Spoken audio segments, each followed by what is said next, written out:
Hola, ¿qué tal? Soy Sergio Rocha y les doy la bienvenida a esta charla donde vamos a estar hablando sobre la próxima evolución del peso mexicano. Me da muchísimo gusto que hayan tomado el tiempo de atender este video y vamos a comenzar primero con una declaratoria legal, la de ley, vamos a decirlo así. La información que usted está a punto de escuchar es meramente con fines informativos y de ninguna manera representa una recomendación de inversión, compra o venta de ningún instrumento financiero. La especulación con instrumentos financieros apalancados especialmente representa la posibilidad de grandes ganancias, pero igualmente también de grandes pérdidas, por lo que no es aplicable a todo tipo de inversionista. Consulte con su asesor financiero antes de tomar cualquier decisión. Ni Sergio Rocha, un servidor, ni sus colaboradores o asociados se hacen responsables por pérdidas o ganancias obtenidas por el seguir o ignorar los comentarios aquí vertidos. Derechos reservados 2011. Al mantenerse viendo este video, usted reconoce que entiende y acepta las condiciones que le acabo de explicar. Vamos a empezar, una vez dicho esto, con la primer imagen del día de hoy, que es precisamente la imagen de un gráfico semanal del comportamiento del dólar con respecto al peso, del peso dólar. Lo que representa este gráfico es cada una de las líneas verdes o rojas que aparecen por aquí representan el recorrido que ha tenido el peso dólar en una semana. Las rojas son bajistas, o son aquellas donde el precio de inicio de sesión de la semana fue mayor al precio de cierre del viernes por la tarde, cuando se detuvo esta sesión. Y bueno, en realidad lo que hemos estado viendo es que del 2004 a la fecha hubo del 2004 al 4 de agosto del 2008 hubo un estancamiento, y después de ahí hubo una alza muy fuerte, justamente consistente con la parte más aguda, ¿no?, de lo que fue la crisis subprime allá en Estados Unidos y el resto del mundo. Y a partir del 9 de marzo del 2009 se detiene en los 15.57 peso o valor marcado, ¿no?, en el mercado internacional de divisas. El que tú puedes ver en la casa de cambios puede variar un poco, obviamente, porque pues ahí viene la comisión que ellos cobran, el spread que ellos cobran por hacer las operaciones a particulares. Y a partir de los 15.57 vino un retroceso que nosotros creemos es muy probable que haya llegado a su final precisamente por ahí de la zona de los 11 pesos con 50 centavos por dólar. El chiste de esta plática, o la razón de esta plática, es pues ver qué es lo que viene por delante y qué puntos nos dan a entender eso que te decimos que puede venir por delante. Para empezar, en lo que es el tiempo desde el 9 de marzo del 2009 hasta prácticamente un par de días atrás, el peso mexicano con respecto al dólar estuvo fortaleciéndose en total un 23,6% en esta zona, o sea, en este recorrido de estos dos puntos, que duró 113 semanas. Por lo tanto, el ritmo de fortalecimiento, si tú divides el 23,6% en 113 semanas, te da una fortaleza para el peso mexicano o una debilidad para el dólar del 0,2% semanal en promedio. Desde este punto, desde donde rebotó hacia el alza, por ahí por la zona de los 11.50, el ritmo de incremento en el precio, tomando en cuenta los máximos que se llegaron a alcanzar precisamente el día de ayer, fue de una velocidad en las últimas 6 semanas, desde que llegó el punto mínimo hasta el momento donde lo teníamos precisamente en pues difícil, ¿no?, lunes 8, después de la rebaja de la calificación de Estados Unidos por Standard & Poor's. El ritmo de apreciación fue del 10,64% en solo 6 semanas. Por lo tanto, si nosotros dividimos entre 6 el 10,64, veremos que el precio del dólar con respecto al peso se ha fortalecido, o el peso mexicano con respecto al dólar se ha debilitado a un ritmo de 1,77% semanal. Si tú comparas las cifras del 0,2% semanal, que fue la velocidad con la que estuvo cayendo el precio del dólar americano con respecto al peso, con el 1,77% semanal, que es el ritmo de revaloración que ha tenido el dólar con respecto al peso mexicano, o el ritmo de devaluación del peso, que es dicho lo mismo, pero viéndolo desde el otro lado, pues es 5 veces más, un poco más de 5 veces más la velocidad en el fortalecimiento del dólar que en la velocidad de la depreciación del dólar. O se ha depreciado el peso mexicano con respecto al dólar 5 veces más rápido de lo que se estuvo fortaleciendo en los últimos meses, ¿no? O prácticamente año y fracción. Entonces, aquí la primera visión es que hay un golpe alcista fuerte, ¿no? La primera reacción es fuerte, lo que nos hace pensar que hay una probabilidad alta de que se revierta la tendencia y el precio empieza a caminar ahora en dirección contraria a lo que había estado haciendo desde el 9 de marzo del 2009, ¿no? Esa es la primera señal. Para aquellos que son analistas técnicos o que ya han visto algo, a lo mejor en clases, no sé, en la universidad, si estudiaron algo que tiene que ver con finanzas, les llegan a dar un poquito sobre el análisis técnico, muy básico según lo que he visto. Bueno, hay una cosa que se llama niveles de retroceso Fibonacci. Esta vez el retroceso se dio muy cercano a la zona del 76,4% de retroceso o la conservación de tendencia del 23,6%, que es uno de los niveles claves donde suele rebotar el precio. Entonces, ahí hay otro factor que se adiciona, ¿no? Hay otra razón técnica por la cual el precio podría estar cambiando de dirección. Vamos a ver más adelante durante esta charla, pues más señales, ¿no? Que nos indican que el precio podría estar subiendo. Pasamos a la siguiente imagen. Aquí he hecho un zoom in, ¿no? Sobre lo que es la parte del decline principalmente y pues varias cosas hay que notar en esta franja que estoy detallando. La primera es, bueno, los movimientos que se dieron o los rebotes tienen consistencia desde el punto de vista fundamental. De alguna manera hubieron hechos muy específicos alrededor de estas fechas o de estos puntos donde rebotó el mercado. Para empezar, la del 4 de agosto, pues fue justamente un mes antes de que el gobierno de Estados Unidos tomara el control de Fannie Mae y Freddie Mac, antes de que de hecho es justamente el 4 de septiembre cuando el señor Paulson, el entonces secretario del Tesoro de Estados Unidos, toma posesión de Fannie Mae y Freddie Mac y les quita el control a esas empresas que estaban funcionando cuasi respaldadas por el gobierno de Estados Unidos, pero hasta ahí es que realmente entran y eso de alguna manera da una señal de el grado de peligrosidad del momento en el que estaban entrando los mercados en Estados Unidos y el resto del mundo, que por cierto también les tocó muy buena parte. Finalmente, aquí a partir de esta fecha fue cuando empezaron a haber cosas muy truculentas en el mercado, cosas que nunca habíamos visto, como fue por ejemplo la caída o el quiebre de pues el Lehman Brothers en Estados Unidos, de Hypo Real allá en Alemania, en fin, distintos bancos alrededor del mundo tuvieron que estar quebrando y pues los gobiernos tuvieron que estar entrando al rescate y la cosa se iba poniendo cada vez más complicada hasta que por ahí el 9 de marzo se publicó la oferta de inyección de 200,000 millones a la economía mundial por parte de los bancos centrales y esta se concretó un par de días después, precisamente el 11 de marzo del 2009. En ese momento entonces, digamos, se empieza a relajar el valor del peso mexicano con respecto al dólar. El peso mexicano empieza a fortalecerse, empieza a recuperarse ahí y desde ahí se inicia, ¿no?, toda esta tendencia de retroceso, creemos nosotros, que llega a terminar. Por ahí vas a ver unas anotaciones de W, X, Y, X, A, B, en fin, hasta llegar a la Z. Son notaciones de una teoría que se llama Elliott, que al final vamos a tocar muy rápidamente y te voy a explicar muy rápidamente, a muy grosso modo, en qué consiste, ¿no? Pero bueno, de alguna manera es la forma en la que vamos llevando la secuencia de cómo van dándose los hechos en el comportamiento del precio.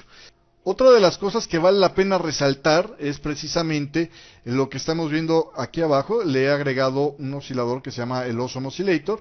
Es un indicador que mide lo que nosotros llamamos como momentum, es decir, la capacidad que tiene el precio para llegar a nuevos extremos, ¿no? Donde la primera caída, que fue tan rápida, pues la capacidad de hacer mínimos más bajos era muy fuerte, mientras más se separe del cero, digamos, o mientras más baja el indicador, más capacidad tiene el precio de llegar a nuevos extremos hacia la baja, y mientras más se separa del cero hacia arriba, o mientras más sube el indicador, más capacidades tiene el precio de hacer nuevos máximos, ¿no? Entonces, vimos en toda esta caída, si tú te fijas, que consistentemente el precio estuvo cayendo, pero el indicador cada vez perdía más y más su capacidad de ir más abajo el precio, ¿no? Entonces, aunque seguía cayendo, esa capacidad se iba diluyendo poco a poco. A eso es algo a lo que en el análisis técnico se le conoce como una divergencia, que es una especie como de primer aviso, de señal temprana, para decir, bueno, este movimiento tiene ya los pies de barro y podría dejar de funcionar en breve. Si pasamos a la siguiente lámina, podrás ver que en un acercamiento un poco más profundo, en los últimos puntos más bajos del precio, cada vez se perdía más y más esa capacidad de ir a niveles más bajos. Es decir, aquí el precio, pues sí había logrado bajar un poco más, pero el momentum, si te fijas, no lograba tener capacidades de llevar al precio más abajo, en comparación de lo que ya había exhibido antes. Continuamente estaba mostrando esa debilidad inherente. Hay un autor por ahí, ruso, que vive en Estados Unidos, que se llama Alexander Elder, que tiene una explicación muy práctica para hablar de esto del momentum, y dice, imagínate tú que lanzas un cohete al espacio, ¿no? Lo pones ahí en una plataforma de lanzamiento, lo prendes, lo accionas, y el cohete despega, ¿no? Echa la flama y despega. Imagínate que ese cohete va volando en el cielo y de repente, ¡pum!, algo falla y se le apaga la flama, se le apaga el motor. Evidentemente, como trae impulso, no cae inmediatamente, va a seguir subiendo, pero cada vez se va a ir desacelerando más rápido. Entonces, cuando la flama se apaga, digamos que el momentum indica qué tan grande estaba esa flama del motor del cohete, ¿no? En este caso, bueno, pues cada vez el motorcito que impulsaba hacia la baja el precio, fue más chiquita la flama, hasta que llega un momento donde eventualmente, si estuviéramos hablando de un cohete yendo al cielo, pues terminaría de perder velocidad, quedar en un momento donde llega al punto de equilibrio entre el impulso que traía y la fuerza de gravedad, y cambia después de dirección, ¿no? Ahora imagínate eso al revés, y es precisamente lo que tenemos aquí con el comportamiento del precio del peso con respecto al dólar. Es decir, lo que estamos viendo es que en los últimos meses, cada vez consistentemente, sistemáticamente, el precio fue perdiendo capacidad de hacer mínimos más bajos. Y llega un momento donde se compensan esas fuerzas en esta zona y el precio termina cambiando de dirección, que es lo que estamos viendo en este punto. Otra cosa que vale la pena ver es el tamaño de alza, ¿no? El movimiento alcista que tenemos, que ya lo veremos en otra secuencia. El tamaño de alza que traía, bueno, pues en realidad indica que el movimiento no es un movimiento cualquiera. No, hasta antes de este movimiento alcista habíamos visto sí reacciones a la caída, pero de menor envergadura. Aquí en realidad estamos viendo un alza que ya rompe, digamos, con las dimensiones normales del precio, y aunque se ha detenido y se regresó muy fuerte después cuando Ben Bernanke el día de ayer, ¿no? El 9 de agosto de 2011, anunció que las tasas de interés en Estados Unidos estarían permaneciendo bajas por un periodo prolongado de tiempo, pues a pesar de eso, el precio quedó por encima de los precios de apertura, y todavía el día de hoy, 10 de agosto, que ya no se refleja en este gráfico porque la edición del material lo hicimos un poco antes, quedó representando un alza que, si bien todavía no llega otra vez a rebasar los 12.75, que fue el precio, digamos, en mercado de divisas, donde llegó a estar subiendo el valor del dólar con respecto al peso, sí ha subido alrededor de los 12.50 quedó, ¿no? Entonces quiere decir que se ha recuperado más o menos como esta zona. Es decir, todavía trae fuerza para mantenerse en el movimiento alcista. Esa es otra de las pistas entonces importantes, ver cómo durante la caída el precio estuvo perdiendo momentum, y viendo que el rebote se hizo en niveles técnicos que representan precisamente eso. Además, por las ondas de Elliott, que era la otra teoría que hasta el final te voy a estar platicando un poco más, hay también señales que confirman la idea de que hasta aquí llegó este movimiento que tenemos actualmente en lo que es el recorrido del peso mexicano hacia la baja, ¿no? O bueno, el dólar con respecto al peso mexicano hacia la baja. Pasando a la siguiente lámina, lo que encontramos es otro punto importante. Cuando tú ves qué es lo que está haciendo un precio, hay que ver el contexto en el que se está desarrollando. Hay que entender que este movimiento que se dio hacia la baja en los últimos años no es un movimiento que aparece de la nada, es un movimiento que aparece como parte de algo más, de un sistema más grande.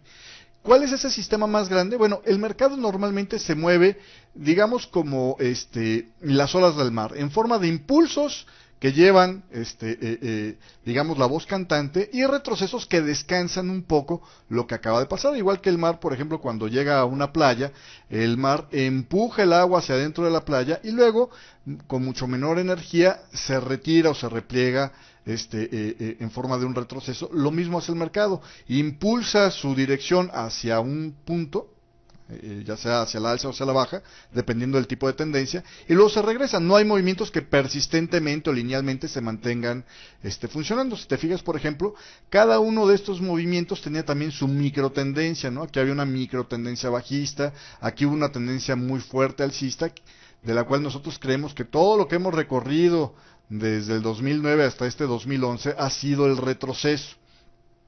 Pero mayormente puedes ver que el impulso es mucho más vigoroso, avanza más, y el retroceso es más tímido, a veces es más lento, no necesariamente siempre, pero a veces es más lento, y por lo tanto avanza menos, ¿no? Que esa es otra de las cualidades importantes. Si tú te fijas, la capacidad o comparas la capacidad de llevar el precio a máximos más altos con respecto a la capacidad de llevar al precio a niveles más bajos, pues la diferencia es enormemente grande para el alza, ¿no? Entonces ahí hay otra señal que nos indica, viendo al contexto de dónde se está formando este recorrido, pues nos indica que en realidad lo que estamos viendo es un movimiento que es de retroceso, que ya retrocedió a un nivel donde el mercado normalmente se espera una reacción, que era este nivel de aquí que te mencionaba, del 76,4, y que cumpliendo con la teoría de las ondas de Elliot, ha llegado a un patrón que dice hasta aquí puede haber estado agotada la caída, ¿no? Entonces ya tenemos una serie de señales que se están juntando. Cuando tú quieres saber qué es lo que va a pasar en el futuro en algún instrumento, lo que tienes que hacer es precisamente ir coleccionando pistas que te está dando el mercado, que te hablan de cuál va a ser la próxima dirección. Entonces aquí las pistas pues nos hablan que si la tendencia es alcista, deberemos ver que en el mediano plazo deberá estar subiendo el precio para mantenerse en esa tendencia alcista, es decir, ahora el precio intentará ir a alcanzar los máximos que había visitado previamente, que en este caso pues son el 15.57, y si tiene éxito la tendencia de mantenerse, llegará inclusive a niveles más altos, que es lo que hasta este momento se espera. Sobre todo, y ahí me voy a pasar a la siguiente lámina, sobre todo si observamos cuál ha sido la tendencia histórica del peso. Por ejemplo, aquí tengo en un marco un poco más amplio de tiempo lo que ha estado haciendo el peso con respecto al dólar, o el valor del peso dólar, desde el 1994 hasta la fecha. Hay gráficos todavía un poco más antiguos que siguen manifestando la misma tendencia. Es más, desde las devaluaciones del 72, ¿no? Sabemos que el dólar con respecto al peso, históricamente lo que suele hacer con mayor vigor, con mayor fuerza, con mayor vigor, es precisamente estarse apreciando con respecto al peso mexicano, o lo que suele hacer el peso a lo largo de la historia es devaluarse persistentemente, ¿no? Entonces, pues si vemos en el contexto general de la tendencia, tenemos un retroceso que ha llegado probablemente a su fin, muy probablemente a su fin, en un contexto de un movimiento alcista o de una tendencia alcista de corto plazo, pero que también en una tendencia histórica es alcista también en el largo plazo, ¿no? Entonces ahí hay una posibilidad de ver que este retroceso, aunque fue grande, podría estar llegando a su final, o por lo menos dará una muy buena pelea el movimiento alcista, ¿no? Habrá que ir siguiendo su comportamiento durante este movimiento alcista para tener la idea de qué es lo que podría estar pasando. Y aquí hay puntos muy interesantes. Está valorándose el peso, el dólar con respecto al peso mexicano en un momento donde a Estados Unidos le han bajado la calificación de su deuda, en un momento donde los datos macroeconómicos de Estados Unidos no son necesariamente los más fuertes. Sin embargo, como es el principal socio de México, una de los principales socios comerciales de México, el mayor para México, pues obviamente su debilidad significa grandes problemas para nosotros y por lo tanto la posibilidad de que entren divisas al país se reduce, este flujo de divisas se contrae y por lo tanto presiona el tipo de cambio hacia el alza, ¿no? Esos son, desde el punto de vista fundamental, lo que hace que, aunque de repente suene, ¿no?, contradictorio que una moneda o un país que parece que está en grandes problemas económicos, se fortalezca contra nuestro país, que en este momento nosotros tenemos, aparentemente una mejor posibilidad, en el marco actual de economía, pues en realidad nos influye tanto. Lo que pasa es que la enfermedad, se dice muy comúnmente, ¿no? El catarro para Estados Unidos significa la pulmonía para los que dependen de él, y este es el caso de México. Entonces también desde ese punto de vista hay otro argumento para pensar que el precio se moverá hacia el alza, y se moverá todavía bastante más de lo que ya lo ha hecho. Otro punto interesante, ya viendo más en el corto plazo, es cuando se activó la idea de que el peso podría estar perdiendo valor con respecto al dólar. Hubo dos momentos importantes. El primero, hubo un fallo en romper soportes. Si la tendencia fuera fuertemente bajista o fuera saludablemente bajista para el dólar o saludablemente alcista para el peso, la teoría sería, o el comportamiento esperado sería que las tendencias bajistas tienen éxito en respetar las resistencias y tienen éxito en romper los soportes, y aquí desapareció esa condición. En este momento el precio falló en poder romper los soportes y empezó, ¿no? Este nivel de soporte, el mínimo que hemos visto hasta ahorita, quedó, digamos, invicto a los embates bajistas que tuvo, y a partir de ahí se dio el cambio en lo que nosotros llamamos la secuencia de la tendencia. El peso fue capaz ahora de romper las resistencias que tenía y conquistar techos nuevos.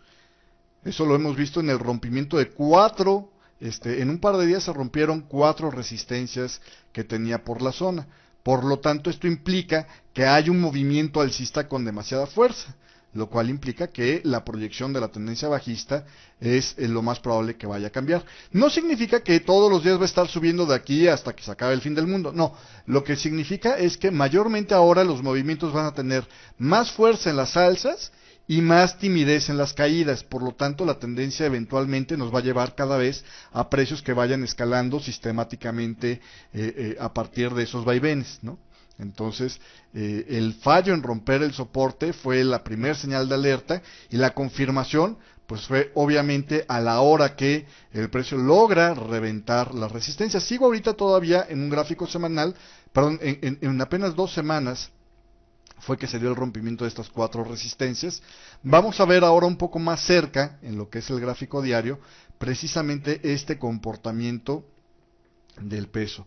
Hay una frase que dice que el cierre de precios de una sesión confirma el compromiso de los participantes en el mercado. Cuando hay especuladores en el mercado, es común que de repente, si el precio de X instrumento agarra fuerza en una dirección durante una sesión, los participantes del mercado, los que están especulando con ese instrumento, se suban a ese tren para agarrar las ganancias que ese día les está provocando ese movimiento. Cuando esto sucede, lo que suele verse es que el movimiento se embarca en una dirección, y cerca del cierre de la sesión, o mientras más se acerca al cierre de esa sesión, los especuladores cortan sus posiciones, equilibran, ¿no? Quedan netos en el mercado, y tomar utilidades, salirse del mercado para ya no seguir estando expuestos y tomar lo que hasta el momento haya ganado, pues representa una falta de compromiso por parte de los operadores. Cuando rompimos las resistencias claves, precisamente el pasado lunes 8 de agosto, el precio no hizo eso. Quiere decir que los operadores quedaron comprometidos con su posición de compra, es decir, están esperando a que el precio los lleve a nuevos niveles más altos. ¿Sí me explico? Entonces, eso hace que la gente esté pues ya orientada, los especuladores están orientados a tener metas más altas en el precio. Es decir, ellos ven que la posibilidad de que llegue más arriba de lo que actualmente ha hecho el peso dólar es importante. Por el lado contrario, aquellos que agarraron dirección bajista cuando Bernanke anunció lo que es el mantener las tasas de interés ultra bajas para los próximos 2 años, que fue lo que hizo en su reunión de política monetaria el pasado día martes 9 de agosto de este 2011, pues fue simplemente tomar la dirección del día, pero nada más. Se demuestra o se evidencia eso en que, por ejemplo, los cierres de precios no rompieron soportes clave. El cierre de precios de este día 9 que fue esta vela roja, no llegó a quedar por debajo de la resistencia que ya se había roto y por lo tanto dio la oportunidad de que el día de hoy el precio se volviera a revalorar. Cuando hicimos la toma de la gráfica del comportamiento del precio con respecto al dólar, ya iba recuperando terreno hacia la zona de los 12.20, le digo, el día de hoy cerró a la zona de los 12.50, más o menos por aquí, y esto hace que de alguna manera se confirme la idea de que los operadores que entraron en estos rompimientos siguen teniendo en mente precios más altos, ¿no? Entonces, en el corto plazo, creemos que la presión todavía va a ser alcista en el precio. Esto es básicamente lo que estamos viendo. Lo que he querido decirle en estos prácticamente 30 minutos que vamos a estar platicando el día de hoy, es que hay una forma de entender lo que el precio está haciendo y no tienes que estar a la buena de Dios a ver hacia dónde quiere ir, sino que tú puedes ir previendo hasta cierto punto de detalle qué es lo probable o lo más común que vaya a ser el precio. Analizar el precio de un instrumento, como pueden ser las monedas, es algo que nos puede ser muy útil y es algo que se parece mucho, por ejemplo, al analizar el clima. Tú no puedes saber con certeza que algo va a pasar porque eso significaría que estás adivinando el futuro y que el futuro ya está escrito, y eso no creo que sea así. Pero sí puedes encontrar pistas en la información que estás buscando para determinar qué es lo más probable que pase. De la misma manera que, por ejemplo, alguien que estudia el clima no puede adivinar si va a llover o no va a llover el día de hoy, pero sí puede estar observando ciertos rasgos interesantes. Por ejemplo, si históricamente en esa fecha suele llover, si hay alguna señal que se asocia con lluvia. Por ejemplo, es mucho más fácil decir hoy va a llover y tener la razón si te asomas por la ventana y ves que el cielo se nubla, que hay mucho aire corriendo y empiezas a escuchar truenos, ¿no? Mientras más señales tienes juntas, más probabilidades de que tu pronóstico de decir hoy va a llover se cumpla, ¿no? Aunque hay veces que sopla el viento, se nubla el cielo, truena y a la mera hora algo pasa que dispersa las nubes y nunca cae la lluvia, ¿no? Entonces, lo mismo pasa con el mercado, no son hechos concretos, lo que se trata es aprender a predecir qué es lo que va a decir o qué es lo que va a hacer tal instrumento. Puedes usar esto para monedas, puedes usar esto para acciones, puedes usar esto para distintos elementos. Todo aquello que se comercialice o que se negocie con las masas puede ser sujeto a un estudio de este tipo y de alguna manera tener con un grado de probabilidad razonable un pronóstico de qué es lo que esperas que haga en el futuro. Es una posibilidad. Al principio de la charla te estoy hablando de las ondas de Elliott y hemos visto muchas notaciones de ondas de Elliott. Por ejemplo, aquí vemos que hay un movimiento alcista que nosotros creemos que todavía va a seguir en el corto plazo sin cambiar su dirección o sin tomar un buen descanso todavía, basado precisamente en el principio de las ondas de Elliott. Y para hablar un poco de las ondas de Elliott, para ponértelo en términos muy claros, muy entendibles, quiero mostrarte una serie de imágenes a continuación. La primera es, si tú te fijas, lo que tengo yo aquí es un dibujo muy estilizado de lo que es un árbol. Digamos, yo voy a encontrarme con un marciano, en el supuesto caso de que pudiera yo encontrarme con un marciano, y le quiero explicar desde su nave espacial cómo son los árboles en la Tierra. Pues lo más fácil es, si yo no soy un buen dibujante, o si yo no soy un pintor, se me va a hacer muy difícil de representar un árbol tal cual lo es en la realidad, pero sí puedo darle una idea esquemática de que es un árbol, ¿no? Entonces simplemente hago el clásico dibujo de las dos líneas que se juntan, representando el tronco, y arriba hago una indicación de follaje. Y eso es básicamente la constitución más básica. Es, digamos, la idea básica de lo que es el árbol, ¿no? Obviamente, cuando lo contrastamos con la realidad, aquí tengo 3 fotos distintas de distintos árboles, pues el principio es el mismo, aunque ya en la realidad hay sutilezas que cambian, ¿no? Por ejemplo, en este el follaje forma más parte del elemento del árbol que el tronco mismo, al menos aparentemente, y se bifurca muy rápido. En este el tronco es muy sólido, ¿no? Es una sola línea prácticamente hasta que ya entra en la zona del follaje, pero el follaje no es redondeado, es picudo, ¿no? Y se ve como varoso. Y en este otro caso, bueno, pues el árbol está formado por un follaje que es mucho más bajo todavía que el anterior y es mucho más difuso, pero sí es redondeado, ¿no? Aunque no llega al punto del de arriba, pero tampoco es tan varoso como el de abajo, es decir, hay ciertas sutilezas. Lo que nosotros hacemos al estudiar con las ondas de Elliott el mercado es tratar de ver el esquema básico del mercado, por lo cual nos puede dar a entender qué va a ser el siguiente comportamiento. Por ejemplo, dependiendo del tipo de árbol que se me presente, yo puedo saber que el tronco va a medir cierta proporción y el follaje va a tener cierta otra proporción, ¿no? Lo mismo en el mercado, dependiendo del tipo de movimiento que va a haber, yo puedo entender que cierta fase va a tener cierto tamaño en contraste con la otra fase. Por ejemplo, te hablaba yo hace un rato de que el mercado se comporta en impulsos y retrocesos, y yo puedo determinar, dependiendo de qué fase estoy viendo en el mercado, de qué tamaño va a ser el impulso en comparación con el retroceso o cuál es el más probable.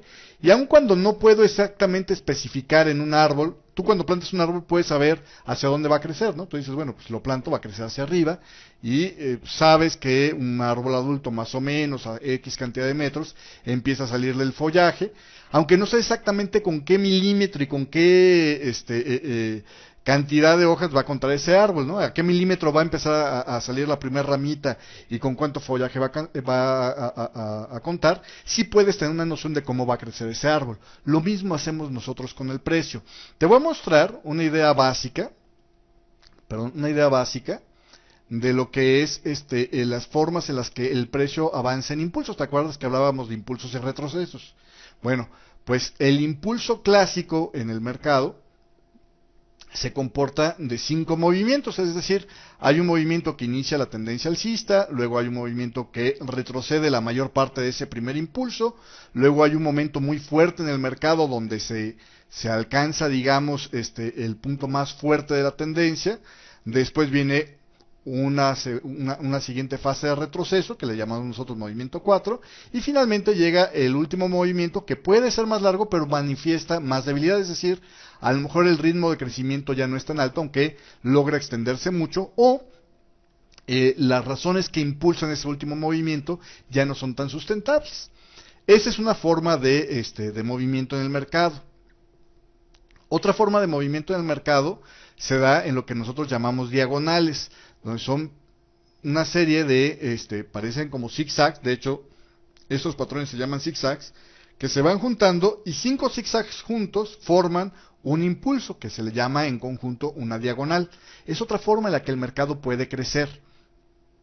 Y finalmente hay otra forma de movimiento donde el precio suele tener un avance, viene un retroceso profundo, vuelve a tener un avance, pero en ese avance no llega todavía a tener la fuerza suficiente por sí solo para decir que estamos en la parte más fuerte del impulso, pero sí podemos encontrar que después de un retroceso vuelve a crecer, y entonces lo que hace es que forma otra onda de 5 en el interior de ese impulso, de la parte más fuerte, y estos juntos forman esa fase, digamos, más extrema o más robusta del crecimiento del precio, y después se corrige y termina con su último movimiento más tímido, ¿no?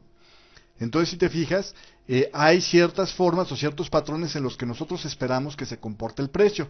Si regresamos a la imagen del precio que estaba aumentando, nosotros creemos que en esta fase, a partir de este punto, hemos entrado en ese primer movimiento, el retroceso que casi reduce todo el primer avance, el inicio de esa tendencia, y después estamos en la parte más robusta. Esa parte más robusta la identificamos gracias a que vemos que hay un impulso en el momentum, hay una capacidad de llevar el precio a nuevos máximos mucho más alta de lo que había exhibido desde que empezó a subir, ¿vale? Y después de eso, esperamos que la corrección no rompa el nivel, es una de las reglas que tenemos en las ondas de Elliott para saber que se trata de un impulso e identificarlo de otras formas como las que te acabo de enseñar, de la diagonal o de la onda extendida, y que debería mantenerse hacia allí.